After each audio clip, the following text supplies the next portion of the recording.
伫咧白色恐怖初期，有不少政治犯是伫咧绿岛的新生训导处做监训，其中有14位少年人去互政府指控叛乱罪嫌，甲因加按罪名，就安尼生着该判死刑。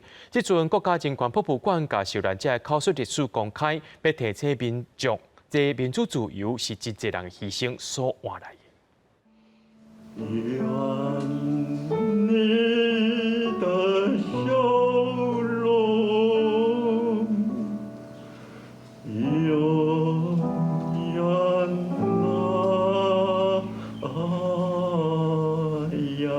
唱永远的美笑这块歌，纪念受难者伫咧庆国迄年面笑笑啊的模样，表达永远的思念。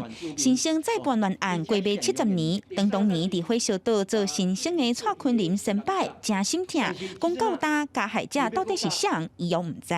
无做监训甲死刑中间的这路，这距离偌大，对这个性命无尊重的。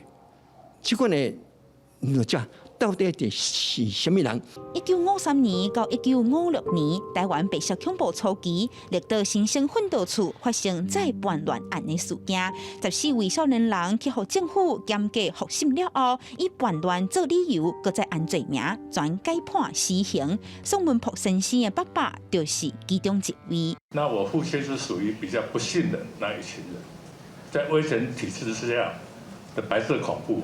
不是只有这么一小段的故事，而是有更多的受难者是家破人亡。那历史的真相是什么？是借由档案研究，还有在座所有前辈及二代家属的见证的一些口述的部分来加以佐证，才能得以平反。一张的旧相片甲手稿是受难者家属提供给人权馆，希望倒以口述历史，也对照解密的档案，甲历史真相甲加害者的结果找出来，因也望历史唔好搁再重演。记者阿敏晶、林玉凯台北报道。